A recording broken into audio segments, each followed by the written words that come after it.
Hey everyone, my name is Trofort Wilson, and here's another photo shoot breakdown.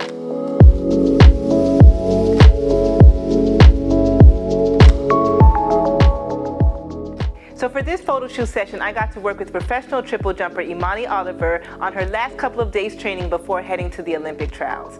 Now, whenever it comes to shooting athletes, the biggest thing I always try to be is a fly on the wall. I never want to interrupt their training session because I definitely understand what that mindset is.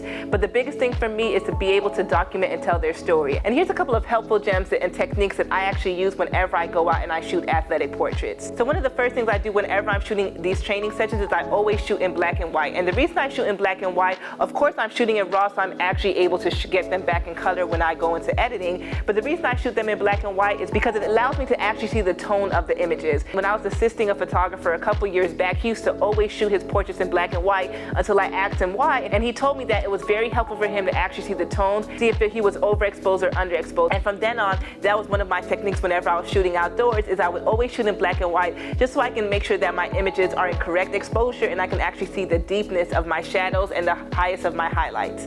Now, second thing, if you're shooting moving objects, you want to make sure that your AF is set to Servo mode. So basically what Servo mode is, whenever you're tracking a motion, whenever you're tracking a moving object, it will continue to focus on them whenever they're moving. And that definitely helps you to stay on focus when you're tracking these subjects. So if you're shooting action, if you're shooting motion, if you're shooting movement, make sure that your camera is set to Servo mode. And the third thing, which is a huge gem, which I think a lot of people are not familiar with, is make sure you use back focus. So basically what your back focus setting is you're changing the controls in your camera. So whenever you go into your settings, you can actually change your custom controls. And one of the biggest things I learned from one of my mentors is to not allow your shutter to be your focusing. And the reason you do that, and the reason that I've found so helpful on my journey whenever shooting movement and whenever shooting action, is being able to control my focus with my thumb and being able to actually control my shutter with my index finger has been a huge game changer, because not only am I using just one finger to actually focus, track, and actually get the image, but I'm using my thumb, I'm using my back button focus